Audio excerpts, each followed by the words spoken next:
हमने पिछली क्लास में प्रभु यीशु मसीह के कुंवारी जन्म के बारे में सीखा है। मानव इतिहास में घटी हुई एकमात्र घटना है जब एक कुंवारी गर्भवती हुई। इस धरती पर घटने वाली ये एक अद्वितीय घटना है जिसमें कुंवारी मरियम बिना पुरुष के संपर्क में आए ही गर्भवती पाई गई। ऐसा कैसे हुआ? सर्वशक्तिमान परमेश्वर खुद कुंवारी के गर्भ में उतरा और मनुष्य का शरीर धारण किया, जिसको यीशु कहा गया।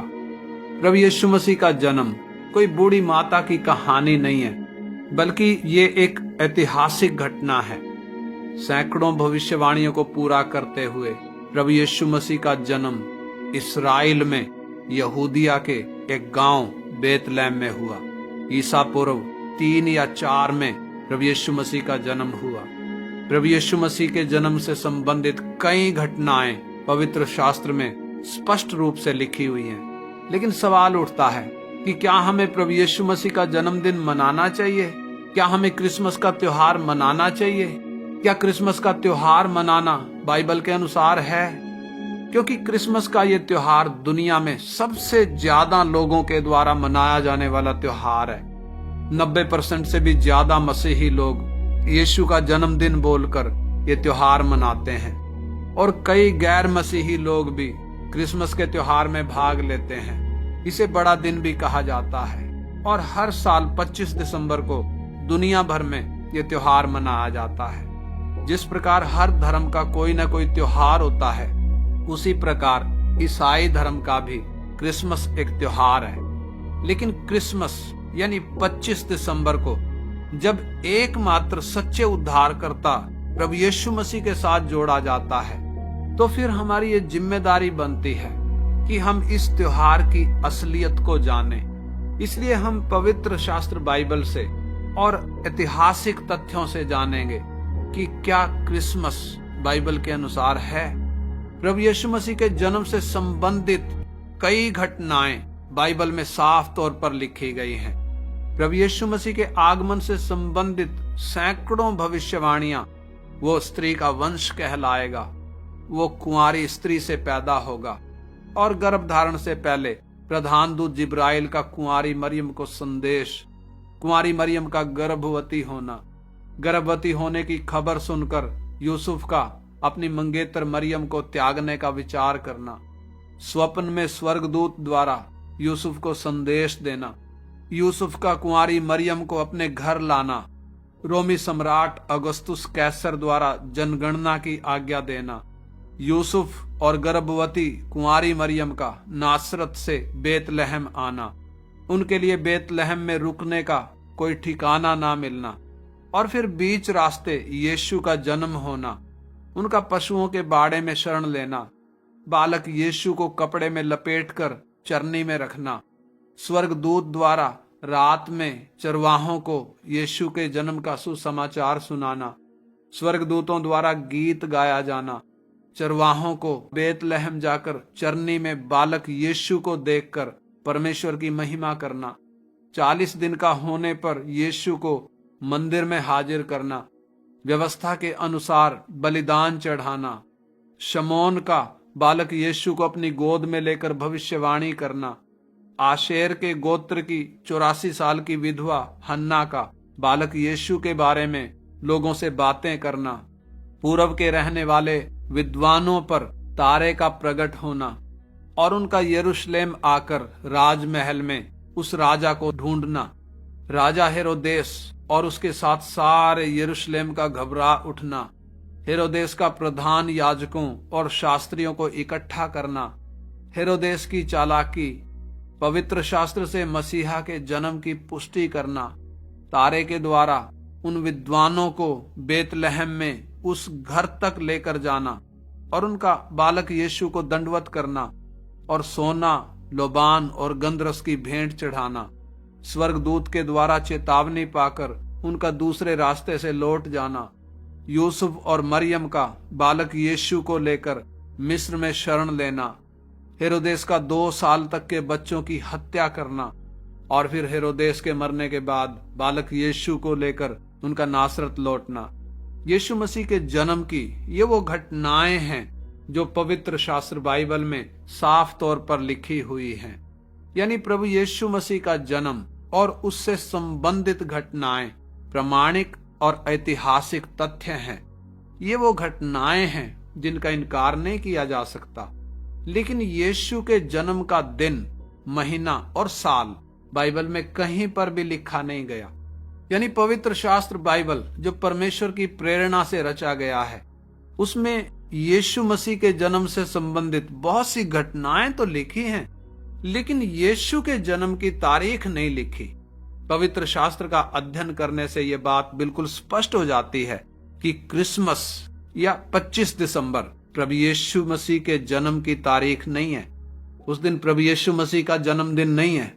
यानी क्रिसमस का यह त्योहार 25 दिसंबर को यीशु मसीह का जन्मदिन मनाया जाना बिल्कुल भी परमेश्वर के वचन के अनुसार नहीं है, बल्कि ये शैतान का एक बहुत बड़ा धोखा है, जिसके द्वारा एकमात्र सच्चे उद्धारकर्ता और अनंतकालीन प्रभु यीशु मसीह को गुरुओं और अवतारों के बराबर खड़ा कर दिया गया है। भोले भाले विश्वासी जो बाइबल को सही तरीके से जानते नहीं है, क्योंकि उनको ना तो वचन सिखाया जाता है और ना ही वचन सीखने और उसके अनुसार चलने के लिए उनको प्रेरणा दी जाती है। चर्च के अगुओं के द्वारा उनको यीशु का जन्मदिन बताकर ये त्योहार मनाने के लिए उकसाया जाता है, मजबूर किया जाता है, और वे शैतान के इस धोखे में फंसकर इसे यीशु का जन्मदिन समझकर मनाने लगते हैं। हालांकि उनको ये पता है कि बाइबल में कहीं पर भी 25 दिसंबर की तारीख यीशु के जन्मदिन के तौर पर नहीं लिखी गई है, तो भी वो ना केवल परमेश्वर के पवित्र वचन को अपने पैरों से रोनते हैं, वचन को दरकिनार करते हैं, बल्कि इस पवित्र वचन के खिलाफ जाकर विश्वासियों को भी यही सिखाते हैं। और वो दुनिया को ये संदेश देते हैं कि बाकियों की तरह हमारा प्रभु यीशु मसीह भी अनंतकालीन नहीं है, बल्कि उसका भी एक जन्मदिन है, वो भी बाकी गुरुओं और अवतारों के बराबर ही है। क्या ये शैतान की चालाकी नहीं है? क्या आप शैतान के हाथ में मोहरा नहीं बन गए हैं? आज गैर मसीही लोग यीशु से नफरत क्यों करने लगे हैं? क्योंकि मसीही जगत के ये ठेकेदार क्रिसमस का त्योहार तो मनाते हैं, लेकिन इनका जीवन पवित्र शास्त्र बाइबल के अनुसार नहीं है। ये लोग प्रभु यीशु मसीह के द्वारा बताए गए मार्ग पर नहीं चलते, इसलिए इनके जीवन में और दुनिया के बाकी लोगों के जीवन में कोई फर्क नहीं है, क्योंकि इनके जीवन में ना तो अलगदाई है और ना ही कोई पवित्रताई है। आपको मालूम है दुनिया में सबसे ज्यादा शराब किस दिन बिकती है? दुनिया में सबसे ज्यादा शराब इसी क्रिसमस के दिन बिकती है, और दुनिया में सबसे ज्यादा शराब इसी क्रिसमस के दिन पी जाती है, और सबसे ज्यादा नाच गाना भी इसी दिन होता है। यानी अपने शरीर और मन की लालसाओं को पूरा करने के बहाने ये लोग दावा करते हैं कि हम इस दिन दुनिया को यीशु का संदेश दे रहे हैं। भाई साहब, क्या आपके पास पूरे साल में एक ही दिन बचा है यीशु का संदेश देने के लिए? जब आप परमेश्वर के पवित्र वचन को ही नहीं मानते, तो दुनिया को क्या संदेश दोगे? और जब आपका जीवन बाइबल से मेल ही नहीं खाता, तो आप दुनिया को कौन सा संदेश दे रहे हैं? आपके इस संदेश को सुनकर कौन जगत के उद्धारकर्ता पर भरोसा करेगा? ऐसा करके आप कितनों को विश्वास में ले आए? ऐसा करके क्या आप सच्चे विश्वासियों के लिए और अन्य जातियों के लिए भी ठोकर का कारण नहीं बन गए हैं? क्या आपका जीवन भी फरीसियों और शास्त्रियों के समान नहीं है? क्या आपने जगत के एकमात्र सच्चे उद्धारकर्ता और इकलौते प्रभु यीशु मसीह को एक पैदा होने वाला और मरने वाला गुरु बनाकर नहीं रख दिया? क्या आपने अनंतकालीन प्रभु यीशु मसीह को गुरुओं और अवतारों के बराबर नहीं खड़ा कर दिया? आप क्या सोचते हैं, ऐसा करके आप स्वर्ग में चले जाओगे? पवित्र वचन को पैरों से रौंद कर आप परमेश्वर के भयानक न्याय से बच जाओगे? पवित्र वचन को पैरों से रौंद कर आप परमेश्वर के भयानक दंड से बच नहीं सकते। इसलिए आइए हम इस गैर बाइबल त्योहार क्रिसमस की असलियत के बारे में जानें। सबसे पहली बात, क्रिसमस का त्योहार बाइबल का उपदेश नहीं है।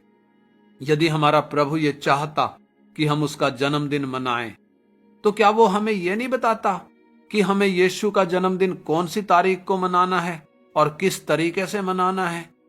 परमेश्वर ने इस्राएलियों को व्यवस्था दी थी जिसमें कई त्योहार मनाने की आज्ञा थी। फसह के त्योहार का उदाहरण देख लें। परमेश्वर ने इस्राएलियों को फसह का त्योहार मनाने की स्पष्ट आज्ञा दी थी। फसह के त्योहार को मनाने का मकसद और उसको मनाने का तरीका परमेश्वर ने इस्राएलियों को बारीकी से समझा कर दिया था, लिख कर दिया था। जैसे कि पहले महीने की 10वीं तारीख को मेमना लेना है और उस मेमने को 14वीं तारीख तक रखना है, और 14वीं तारीख की शाम को इस्राएल की सारी मंडली ने मिलकर उस मेमने को बलि करना है। परमेश्वर स्पष्ट आज्ञा दे रहा है। निर्गमन 12 अध्याय 7 वचन से 11 वचन तक। निर्गमन 12 अध्याय का 7 से 11 वचन। तब वे उसके लहू में से कुछ लेकर जिन घरों में मेमने को खाएंगे उनके द्वार के दोनों अलंगों और चौखट के सिरे पर लगाएं, और वे उसके मांस को उसी रात आग में भूंजकर अखमीरी रोटी और कड़वे सागपात के साथ खाएं। उसको सिर, पैर और आंतड़ियों समेत आग में भूंजकर खाना, कच्चा या जल में कुछ भी पकाकर ना खाना। और उसमें से कुछ भी सवेरे तक ना रहने देना, और यदि कुछ सवेरे तक रह भी जाए तो उसे आग में जला देना। और उसके खाने की यह विधि है, कमर बांधे, पांव में जूती पहने और हाथ में लाठी लिए हुए उसे फुर्ती से खाना। वह तो यहोवा का पर्व होगा। यानी इस्राएली फसह के त्योहार को दिए गए हुक्म और बताए गए तरीके के अनुसार साल दर साल और पीढ़ी दर पीढ़ी मनाते रहे। फसह का यह त्योहार वास्तव में छाया था, किसी असली चीज की छाया था। फसह के दिन किया जाने वाला बलिदान वास्तव में आने वाले असली फसह के बलिदान की छाया था। फसह के दिन बलि किया जाने वाला मेमना वास्तव में परमेश्वर के असली मेमने यीशु मसीह की छाया था। यानी व्यवस्था में दिया गया फसह का यह त्योहार असली फसह की छाया था, ताकि इस्राएली उस असली मेमने को पहचान सकें और उस पर ईमान ला सकें। और हम देखते हैं आखिरी फसह यीशु ने अपने 12 चेलों के साथ मनाया, और फसह के बाद प्रभु यीशु मसीह ने प्रभु भोज की स्थापना की। और फसह की तरह प्रभु भोज का भी मकसद और तरीका प्रभु ने साफ तौर पर बताया, जिसे हम परमेश्वर के वचन में मत्ती, मरकुस और लूका रचित सुसमाचारों में पढ़ सकते हैं। और प्रेरित पौलुस ने भी प्रभु से वचन पाकर जिसका जिक्र किया है। पहला कुरिन्थी 11 अध्याय 23 से 26 वचन। क्योंकि ये बात मुझे प्रभु से पहुंची और मैंने तुम्हें भी पहुंचा दी कि प्रभु यीशु ने जिस रात वो पकड़वाया गया रोटी ली और धन्यवाद करके उसे तोड़ी और कहा, ये मेरी देह है जो तुम्हारे लिए है, मेरे स्मरण के लिए यही किया करो।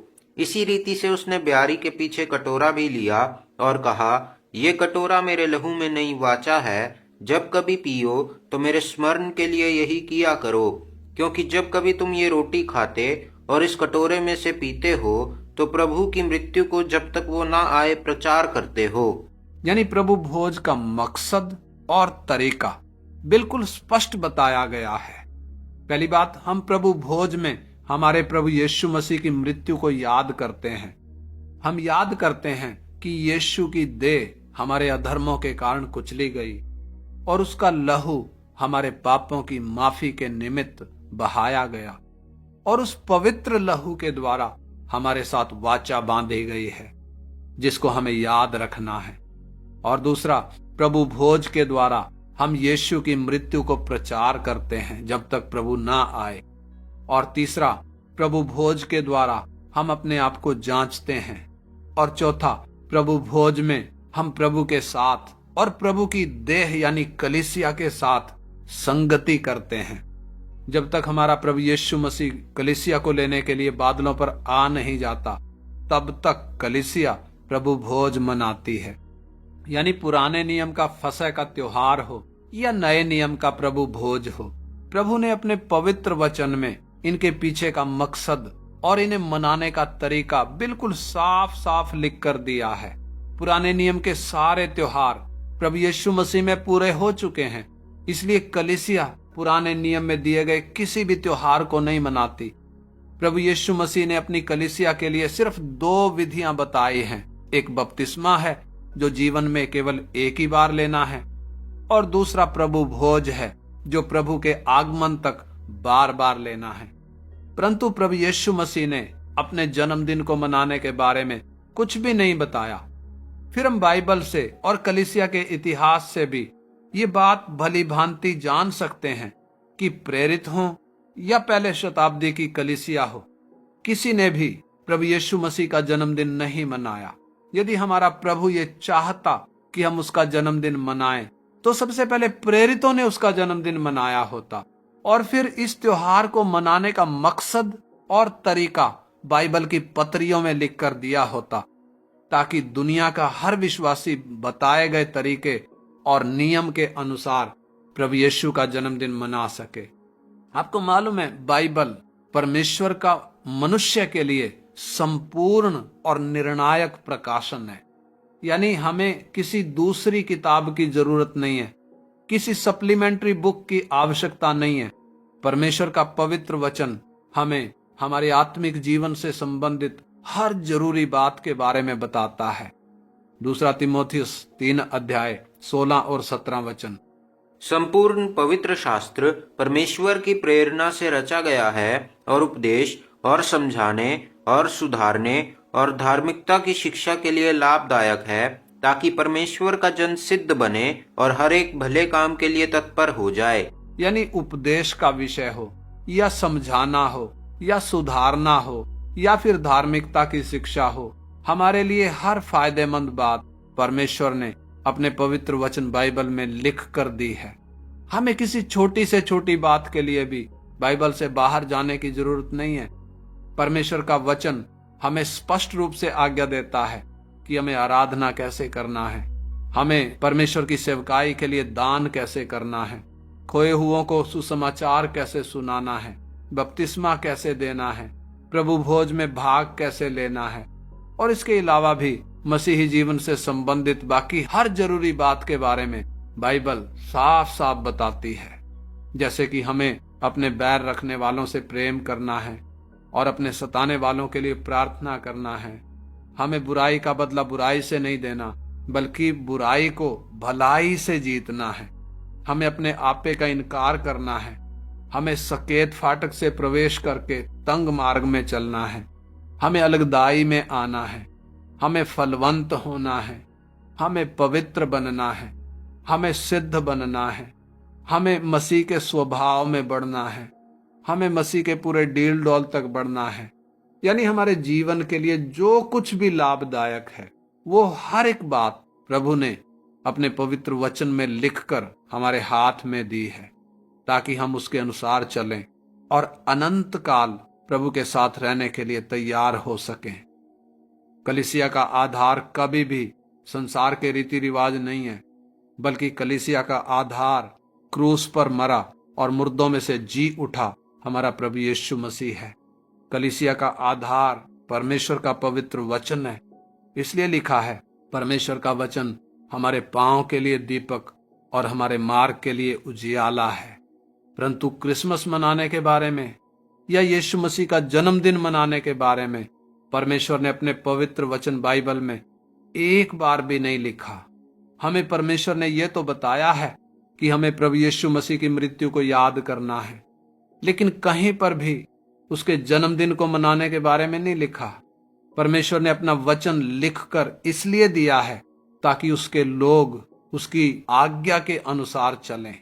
इसलिए प्रभु यीशु मसीह साफ साफ कहते हैं, मत्ती 7 अध्याय उसका 24 से 27, मत्ती 7 का 24 से 27। इसलिए जो कोई मेरी ये बातें सुनकर उन्हें मानता है, वो उस बुद्धिमान मनुष्य के समान ठहरेगा जिसने अपना घर चट्टान पर बनाया और मेघ बरसा और बाढ़ें आई और आंधियां चली और उस घर से टकराई, फिर भी वो नहीं गिरा, क्योंकि उसकी नींव चट्टान पर डाली गई थी। परंतु जो कोई मेरी ये बातें सुनता है और उन पर नहीं चलता, वो उस निर्बुद्धि मनुष्य के समान ठहरेगा जिसने अपना घर बालू पर बनाया और मेघ बरसा और बाढ़ें आई और आंधियां चली और उस घर से टकराई और वो गिरकर सत्यानाश हो गया। यानी बुद्धिमान कौन है? वही जो परमेश्वर के पवित्र वचन को अपने जीवन का आधार बनाता है। लेकिन निर्बुद्धि मनुष्य यानी मूर्ख कौन है? वही जिसके पास परमेश्वर का पवित्र वचन तो पहुंचा, लेकिन उसने उस वचन को अपने जीवन का आधार नहीं बनाया, बल्कि उसने आराम का जीवन अपना लिया, दुनिया के रीति रिवाज अपना लिए। इसलिए ऐसे लोग समस्या के समय में टिक नहीं पाते। लेकिन जिसके जीवन का आधार परमेश्वर का वचन है, वो तूफानों के बीच में भी दृढ़ खड़ा रहता है, वो कभी डावाडोल नहीं होता। इसलिए समझदारी किसमें है? परमेश्वर के पवित्र वचन की शिक्षाओं के अनुसार जीवन जीने में समझदारी है। ये एक बड़ा सत्य है कि क्रिसमस मनाने या यीशु मसीह का जन्मदिन मनाने के बारे में बाइबल में कहीं पर भी नहीं लिखा। ये अपने आप में एक पर्याप्त कारण है कि क्रिसमस यीशु का जन्मदिन नहीं है। इसलिए आइए हम लोगों को देखकर ना चलें, बल्कि हम परमेश्वर के पवित्र वचन के प्रकाश में चलें, जो परमेश्वर ने हमारी अपनी भाषा में लिखकर हमारे हाथ में दिया है। जब हमारा चाल चलन और हमारा जीवन परमेश्वर के इस पवित्र वचन के अनुसार होगा, और जब हम पिता की इच्छा के अनुसार चलेंगे, तभी परमेश्वर हमें स्वर्ग में स्वीकार करेगा।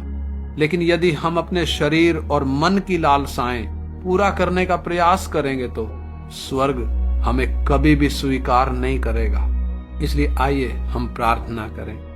हमारे स्वर्गीय पिता, हम हमारे उद्धारकर्ता और प्रभु यीशु मसीह के लिए आपका धन्यवाद करते हैं, जिसने मनुष्य का शरीर धारण किया और हमारे छुटकारे के दाम में अपने आप को दे दिया।